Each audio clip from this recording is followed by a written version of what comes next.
நெடுங்கடலும் தன் நீர்மை குன்றும் தடிந்தெழிலி தான் நல்காதாகிவிடின். கடல் நீர் மேகமாகி திரும்பவும் மழையாக பெய்யாம போய்விட்டா பெரிய கடலும் வற்றி போகக்கூடும்னு குறள் சொல்லுது. இயற்கையோட படைப்புகள் எல்லாமே இயற்கையோட சுழற்சிப்படி தான் இயங்குது. இந்த இயற்கையோட சுழற்சியில் நம்மளால் ஏதாவது விளைவுகள் பாதிப்புகள் ஏற்படுத்தும் போது அதனுடைய எஃபெக்ட் நம்மளை தான் பாதிக்கும். அதனால் நம்ம சுற்றி இருக்கிற நீர்நிலைகளை அதோட இயற்கைத்தன்மை மாறாமல் கழிவுகளை கலக்காமல் பாதுகாக்க வேண்டியது நம்ம எல்லாரோட கடமை. வாங்க நிகழ்ச்சிக்கு போகலாம்.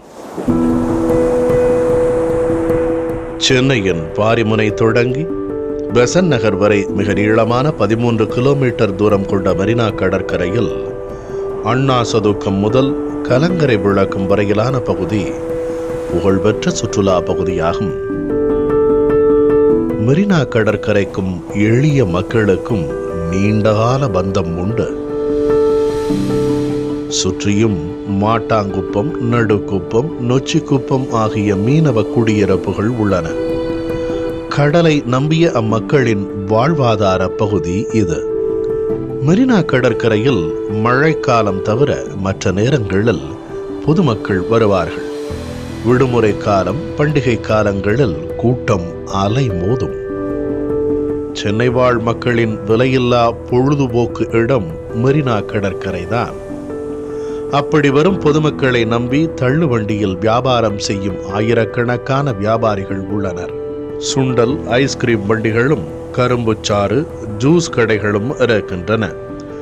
மக்கள் அதிகம் கூடுமிடமாக இருப்பதால் கடைகளில் வாங்கி சாப்பிட்டு ஆங்காங்கே குப்பைகளை போடும் நிலைமையால் கடற்கரை பகுதிகள் மாசடைவதாக இயற்கை தன்னார்வலர்கள் கூறுகிறார்கள். உலகத்தோட மிகப்பெரிய குப்பை தொட்டி எதுன்னு பார்த்தீங்கன்னா கடலாக தான் இருக்கு. ஒரு நாளைக்கு 20,000 ட்ரக் லோடு பிளாஸ்டிக் மட்டும் கொண்டு போய் கடலில் கொட்டுறோம் அப்படிங்கிறத சொல்கிறாங்க. இந்தியாவில் பார்த்தீங்கன்னா ஒரு நாளைக்கு 1,60,000 டன் குப்பைகள் உருவாகுது.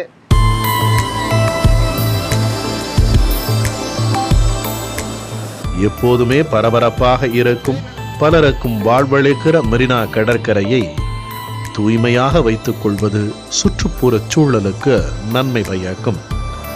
எக்ஸ்னோரா இன்டர்நேஷனல் ஃபவுண்டேஷன் அமைப்பும் கோனே எலிவேட்டர் நிறுவனமும் புதிய தலைமுறையின் நம்மால் முடியும் குழுவும் இணைந்து மெரினா கடற்கரை பகுதியில் தூய்மை களப்பணியை மேற்கொண்டன. உலகமே ஒரு குப்பை மேடாக மாறிக்கொண்டிருக்கிற சூழலில் அது குறித்தான ஒரு விழிப்புணர்வு ஏற்படுத்துவதற்காகவும் இதை தெரிஞ்சுக்கணும் அப்படிங்கிறத இந்த பீச் கிளீனப் ஆக்டிவிட்டி பண்ணோம். 100 வாலண்டியர் கோனே நிறுவனத்திலிருந்து வந்திருக்கிறாங்க. தன்னார்வலர்கள் குழுவாகச் சேர்ந்து கையுறைகள் அணிந்து கொண்டு பாதுகாப்புடன் மக்கள் பயன்படுத்திய பிளாஸ்டிக் பைகள், தண்ணீர் பாட்டில்கள், பிளாஸ்டிக் குப்பைகள், பயன்படாத மீன்வலைகள் என்று மணற்பரப்புகளில் இருந்த குப்பைகளை அகற்றினர்.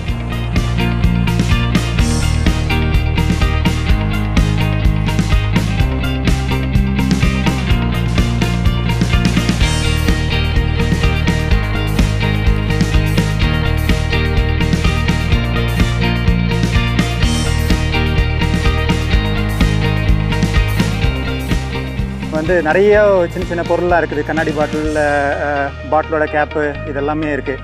ஸோ இதெல்லாம் எடுக்கும்போது பார்த்திங்கன்னா கஷ்டமாக இருக்குது, பேக் பெயின் அந்த மாதிரி இருக்குது. ஸோ ஒரு விஷயம் நம்ம பண்ணும்போது அது நமக்கு அந்த இது ஃபீல் இருக்க மாட்டேங்குது.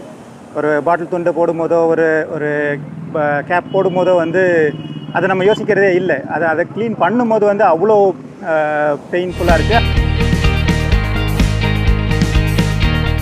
கிளாஸ் பீசஸ் ஆக்சுவலாக அது குவைட் டேஞ்சரஸ் ஆக்சுவலாக. ஏன்னா நிறைய பேர் இங்கே வெறும் காலோடு நடக்கிறாங்க. குழந்தைங்களுக்கு பெரிய ஆபத்தாக இருக்கும். Glass pieces, papers, food waste நிறைய பேர் இங்கே அப்படியே போடுறாங்க. ஆக்சுவலாக அதை நம்ம கலெக்ட் பண்ணி ஒழுங்காக ஒரு இடத்துல ஒரு டஸ்ட்பினில் போட்டோன்னா கண்டிப்பாக இது நம்ம பீச்சை க்ளீனாக நம்ம வச்சுருக்க முடியும். இது பார்த்திங்கன்னா நிறையா பிளாஸ்டிக் மூடிஸ், அதாவது வாட்டர் பாட்டில் யூஸ் பண்ணி நிறைய மூடிஸை பார்த்தோம். ஸோ இதோட சைஸ்லாம் பார்த்திங்கன்னா 1 inch அது கீழே தான் கம்மியாக தான் இருக்கும். நார்மல் பாட்டில்ஸ்லாம் ஈஸியாக பிக் பண்ணி எடுத்துகிட்டு போயிடும். பட் இது சின்ன சின்ன மூடியெல்லாம் பார்த்திங்கன்னா மண்ணில் ரொம்ப குறைஞ்சி நிறையாவே இருந்துச்சு. ஸோ நியர்லி ஒரு 200-240 kgs கிட்ட நாங்கள் கலெக்ட் பண்ணியிருக்கோம். ஸோ அவ்வளோ குப்பை இன்றைக்கி ஒரு நாளைக்கு மட்டுமே வந்துச்சு அப்படின்ற மாதிரி சொல்லியிருந்தாங்க. இந்தமாரி எவ்ரி டேஸ் கணக்கு போட்டோன்னா அவ்வளோ பிளாஸ்டிக்ஸை நம்ம யூஸ் பண்ணுறோம். ஸோ பிளாஸ்டிக்ஸை யூட்டிலைஸ் பண்ணுறது கம்மி பண்ணுறதும் ஒரு முக்கியமான விஷயம். அதேமாரி அதுக்கு ஒரு ரீப்ளேஸ்மெண்ட்டாக நீங்கள் நம்ம ஓன் பேக்ஸு, ஓன் பாட்டில்ஸு இதெல்லாம் ரெகுலராக யூஸ் பண்ணிட்டு இருந்தோம்னு சொன்னால் இந்த மாதிரி வேஸ்டேஜஸ் கம்மியாகும்.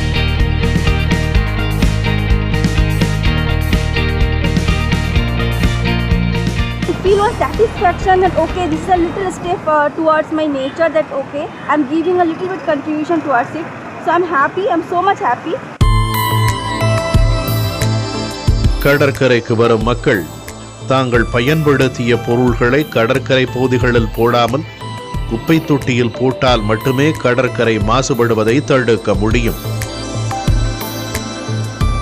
நான் ஒரு டேக்அவேயாக என்ன நினைக்கிறேன்னா, நம்ம நெக்ஸ்ட் டைம் ஃபேமிலியோடையோ ஃப்ரெண்ட்ஸோடையோ வெளில வரப்போ வந்து நம்மளோட வாட்டர் பாட்டிலே வீட்டிலேருந்து கொண்டு வர்றது வந்து பெட்டர்னு நான் நினைக்கிறேன்.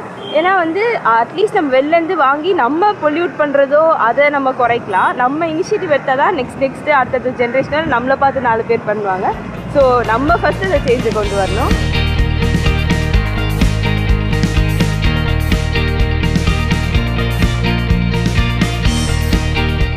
நம்ம ஆக்சுவலாக பிளாஸ்டிக் பால்ஸ் யூஸ் பண்ணுறதை அவாய்ட் பண்ணணும். நம்ம குப்பையை வந்து நம்ம எப்போவுமே வந்து டஸ்ட்பினில் தான் போடணுன்றது ஒரு இதாக இருக்கும். அது மட்டும் இல்லாமல் நம்ம பிளாஸ்டிக் பேக்ஸ்லாம் வந்துட்டு இங்கே நம்ம நிறைய பீச்சில் யூஸ் பண்ணுறாங்க. ஸோ அதெல்லாம் நம்ம இங்கேயே வேஸ்ட் பண்ணாமல் அதை தனியாக டஸ்ட்பினில் போட்டணும். அப்படிலாம் மேக்ஸிமம் நம்ம துணிப்பை யூஸ் பண்ணணும். என்னுடைய அனுபவம், என்னுடைய நண்பர்களுடைய அனுபவம் வந்து பார்த்தீங்கன்னா, எது இங்கே வந்து பண்ணக்கூடாதுன்றது தான் வந்து மெயினாக இங்கே கற்றுக்கிட்டோம். ஆக்சுவலாக நிறைய பிளாஸ்டிக் பாட்டில், கிளாஸ் பாட்டில் இங்கே எல்லாமே நிறைய இருந்தது. ஆக்சுவலாக அது எல்லாமே இன்றைக்கி கலெக்ட் பண்ணோம். அது பெரிய முக்கியம் இல்லை. இங்கே இருந்து நம்ம கற்றுக்கின விஷயத்த வந்து நம்ம நண்பர்கள்கிட்டையும், நம்ம உறவினர்கிட்டையும், நம்ம குழந்தைங்ககிட்ட கண்டிப்பாக இதை சொல்லணும்.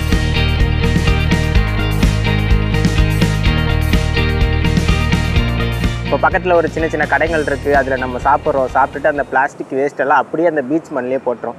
அகெயின் அந்த வாட்டர் வந்து ஷக் பண்ணி உள்ளே எடுத்துகிட்டு போயிட்டு அதனால அந்த கடலுக்குள்ளே இருக்க உயிரினமும் அதை சாப்பிட்டு அதுக்கும் பிரச்சனை வருது. எல்லா விதத்துலையுமே நமக்கு பிரச்சனை வருது. ஸோ பக்கத்தில் நம்ம ஒரு 100 மீட்டருக்கு இடையில ஒரு குப்பை தொட்டி வைப்போம். நம்ம அதை யூஸ் பண்ணிவிட்டு அதில் த்ரோ பண்ணுவோம்.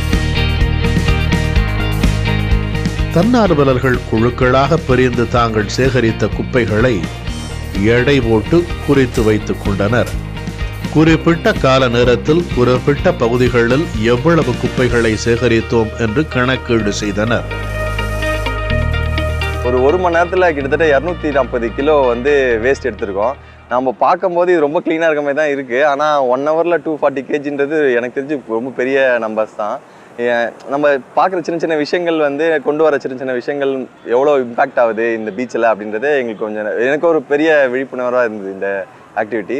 240 கிலோ எடையுள்ள குப்பைகளை வந்து நம்ம மக்கள் நமக்காக இந்த வாலண்டியர்ஸ் வந்து எடுத்து கொடுத்துருக்காங்க. லைக் ரீசைக்கிள், ரீயூஸ், ரெடியூஸுங்கிற கான்செப்ட் பற்றி இன்றைக்கி எல்லாருமே பேசினாங்க. ஸோ அதை பேசினதோடு நிறுத்தாமல் எல்லாருமே அதை தொடர்ந்து செய்வாங்கன்னு நம்புகிறோம். அதுக்கான ஒரு விழிப்புணர்வு, ஒரு சின்ன விதையாக இன்றைக்கி இந்த ஆக்டிவிட்டியை வந்து இந்த ஒரு பணியை பண்ணியிருக்காங்க. ஸோ நல்லாவே பண்ணினாங்க. வாலண்டியர்ஸ் எல்லாருமே வந்து ரொம்ப ஆர்வத்தோடு இதில் பங்கேற்றாங்க. மக்களிடையே விழிப்புணர்ச்சி வர வேண்டும் என்றும் அதற்காக தொடர்ந்து களப்பணி செய்ய வேண்டும் என்றும் தன்னார்வலர்கள் கூறுகிறார்கள். இன்னைக்கு கிட்டத்தட்ட 100கணக்கான வாலண்டியர்ஸ் வந்து பல்வேறு அமைப்புகள் இருந்து இன்றைக்கி இந்த பீச்சை க்ளீன் பண்ணாங்க. க்ளீன் பண்ண பிறகு இன்றைக்கி ரொம்ப சுத்தமாக இருக்குது. இருந்தாலும் இதை வந்து தினமும் மக்கள் நிறைய பயன்படுத்துவதனால இதை வந்து மெக்கனைஸ்டாக வந்து இது க்ளீன் பண்ணுவதற்கு முயற்சி பண்ணுவதோடு அல்லாமல் இந்த பீச் பியூட்டிஃபிகேஷன் இருக்குது பார்த்திங்களா, அதை வந்து இன்னும் கொஞ்சம் வேகப்படுத்தி இதை வந்து மக்கள் வந்து ஒரு தூய்மையான பகுதியாக வந்து இதை வந்து பயன்படுத்துவதற்கான ஆவணம் செய்ய வேண்டும் என்று எக்ஸ்மோனா சார்பாக கேட்டுக்கொள்கிறேன்.